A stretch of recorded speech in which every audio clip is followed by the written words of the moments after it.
ایک بزرگ سے کسی نے پوچھا کہ حضرت جنت کتنے قدم پر ہے؟ جنت کتنی دور ہے؟ جنت جو ہے وہ کتنی دور ہے؟ اس بزرگ نے جواب دیا کہ جنت صرف 2 قدم پر ہے. 2 قدم کا فاصلہ ہے. جنت کا فاصلہ 2 قدم کا ہے. پہلا قدم تو اپنے نفس پہ رکھ، دوسرا جنت میں رکھ لے. پہلا قدم اپنے نفس پہ رکھ، دوسرا جنت میں سیدھا رکھ لے. اب اس بات پر نفس سے کیا مراد ہے؟ اس بزرگ کا قول یہ ہے کہ جنت 2 قدم پر ہے اور پہلا قدم تو اپنے نفس پہ رکھ لے، دوسرا سیدھا جنت میں رکھ لے. اب اس نفس سے کیا مراد ہے؟ نفس سے کیسے پاؤں رکھیں؟ مکتوبات امام ربانی مجد الثانی شیخ احمد فاروقی سرہندی رحمۃ اللہ علیہ المکتوبات امام ربانی میں لکھتے ہیں، فرماتے ہیں نفس سے مراد کیا ہے؟ فرمایا نفس سے مراد حرام اور فضول باتوں سے بچنا ہے. قدم رکھنے سے کیا مراد ہے؟ جس کی تشریح مجد الثانی رحمۃ اللہ فرمائی، حرام اور فضول کاموں سے بچنا یہ نفس ہے. قدم رکھنے سے مراد حرام اور فضول باتوں سے بچنا. بس تو معلوم یہ چلا کہ جو آدمی یہ چاہتا ہے کہ میں جنت میں داخل ہوں، وہ 2 قدم پر بزرگ فرماتے ہیں، اور پہلا قدم نفس سے رکھ، دوسرا جنت میں رکھ، یعنی حرام اور فضول کاموں سے بچ جاؤ، جنت میں داخل ہو جاؤ. مراد یہ حرام اور فضول کاموں سے بچ اور جنت میں داخل ہو. حرام کام کون سے ہوتے ہیں؟ آپ مسلمان کے گھر میں پیدا ہوئے، مسلمان بڑے ہوئے، مسلمانوں کے ملک میں رہتے ہیں، آگے پیچھے معاشرہ مسلمانوں کا ہے، عمل اگرچہ بڑا قلیل ہو گیا ہے لیکن معلومات تقریریں بہت زیادہ ہوتی ہیں، تقریباً آپ کو پتہ کہ یہ حرام چیزیں کیا ہیں. اور اگر حرام کے بارے میں بہت باریکی سے علم نہیں تو اس کا علم بھی حاصل کرو، لیکن موٹی موٹی باتیں تقریباً سبھی کو معلوم ہے کہ یہ کام میں کر رہا ہوں یہ حرام ہے. مثال کے طور پر گرل فرینڈ سے مشغول ہو گیا تو اس کو پتہ ہے یہ حرام ہے، یہ بیوی نہیں ہے، گرل فرینڈ یہ حرام ہے، گدھا کھانا حرام ہے، بکری کھانا حلال ہے. تو حرام کے بارے میں تقریباً سب کو پتہ ہے. اور فضول سے کیا مراد ہے؟ فرمایا فضول سے مراد یہ جس کام کا فائدہ نہ دنیا میں حاصل ہو نہ آخرت میں حاصل ہو.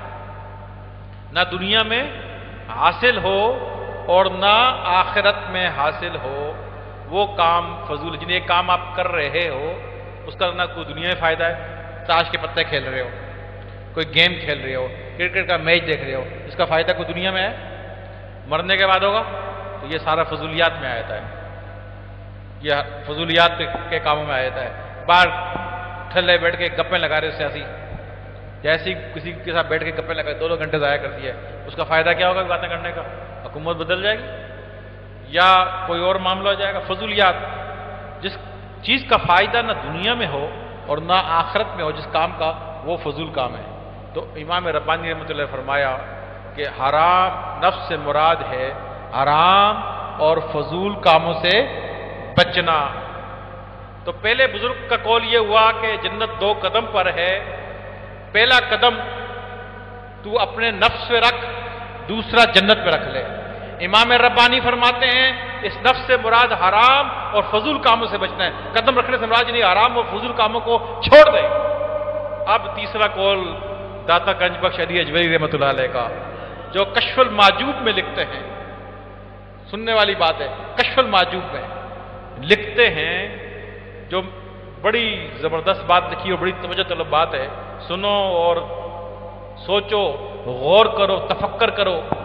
فرماتے ہیں وہ نادان، دنیا میں ایک پہاڑ کو ناخنوں سے نوچنا، ناخنوں سے کھودنا آسان ہے. پہاڑ کتنا بڑا ہوتا ہے، کتنا بڑا بھی ہو، انہوں نے چھوٹے بڑے کا نہیں کہا. انہوں نے فرمایا پہاڑ کو ناخنوں سے کھودنا، نوچنا آسان ہے، لیکن نفس کی مخالفت کرنا مشکل ہے. یعنی فرمایا حرام اور فضول کام کو چھوڑنا مشکل ہے، پہاڑ کو ناخن سے کھودنا آسان ہے. اب 3 بزرگوں کے قول میں نے آپ کے سامنے الگ الگ پیش کیے کہ اس بزرگ نے کہا کہ جنت 2 قدم پر ہے، پہلا نفس میں رکھ، دوسرا جنت میں رکھ. امام ربانی نے فرمایا کہ نفس سے مراد حرام اور فضول کام ہے. کہ حرام و فضول کاموں کو چھوڑ دے، بس نفس کی مخالفت ہو گئی۔ دادا صاحب نے فرمایا کہ یہ اتنا آسان نہیں ہے بیٹا، اتنا حلوہ نہیں ہے، ناخن سے پہاڑ کون نوچے گا؟ کوئی نوچ سکتا ہے؟ فرمایا وہ آسان ہے، نوچ لے گا، لیکن یہ کام چھوڑنے سے مشکل ہے۔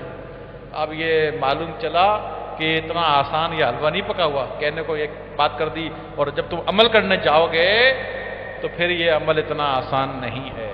تو لہٰذا بہت بڑی جنگ ہے، بہت بڑا مقابلہ ہے، جنت کو حاصل کرنے کے لیے حرام اور فضول کام چھوڑنے پڑیں گے آپ کو، جو پہاڑ کو ناخن سے نوچنے سے زیادہ مشکل ہے۔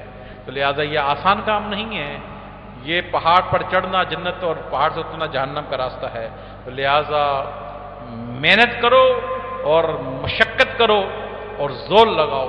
پھر امام ربانی مجد الثانی رحمۃ اللہ علیہ اور دادا صاحب کے دونوں کا اکٹھا یہ قول ہے، انہوں نے کشف المعجوب میں انہوں نے مکتوبات امام ربانی میں فرمایا عبادت سے انسان کو ترقی حاصل نہیں ہوتی۔ آپ چاہتے ہیں، آپ اکثر بیشتر آپ کے دل میں یہ خیال پیدا ہوتا ہوگا کہ ہمیں ترقی حاصل ہو، ہمیں اللہ کا قرب حاصل ہو، ہمیں مرتبہ مقام حاصل ہو، ہم عالم ملکوت میں سیر کریں، اور وہ فرشتوں، وہ جو بزرگان دین تاریخ میں جو کتابوں میں لکھے ان کے واقعات اور ان کے حالات و کیفیات تھیں وہ ہمیں بھی حاصل ہوں۔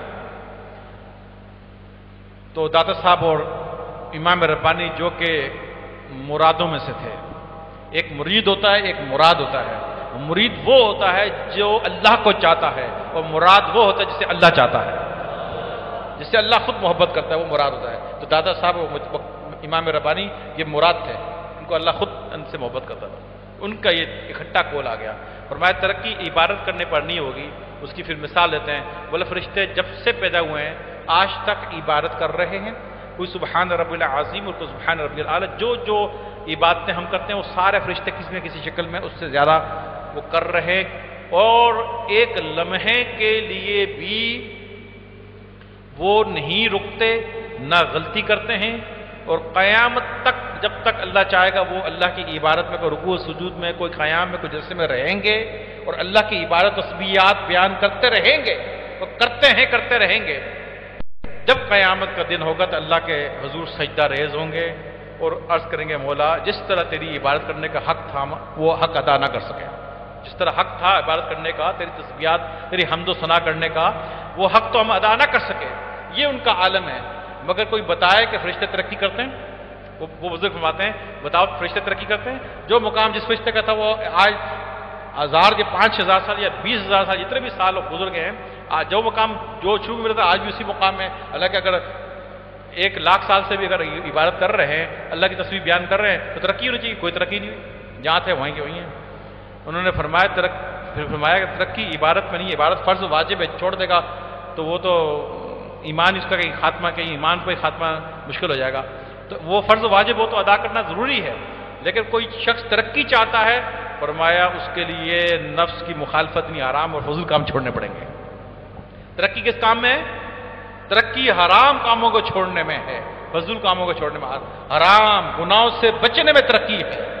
عبادات اللہ کی کرنے کا حکم ہے، وہ کرنی ہے، لیکن ترقی حرام کاموں کو چھوڑنے پر ہوگی۔ اس لیے تم نے دیکھا ہوگا بہت سارے لوگ نمازیں پڑھتے ہیں، بہت سارے لوگ جو ہیں وہ حج کرتے ہیں، لیکن حرام کام کیے جا رہے ہیں، الٹے سیدھے کام کیے جا رہے ہیں۔ تو حرام کام چھوڑنے آسان نہیں ہے بھائی، سب سے مشکل کام یہ ہے، پہاڑ کو نوچنا آسان ہے، حرام کام چھوڑنے آسان نہیں ہے۔ تو لہذا ترقی جو ہوگی، جو تمہاری خیال و سوچ ہے، وہ ترقی نفس کی مخالفت یعنی حرام اور فضول کاموں کو چھوڑنے پر آپ کو یہ ترقی ملے گی۔ لہذا آپ اس راستے کو آسان چاہتے ہیں اور چاہتے ہیں کہ منزل مقصود تک پہنچ جائیں، تو حرام اور فضول کاموں سے بچو۔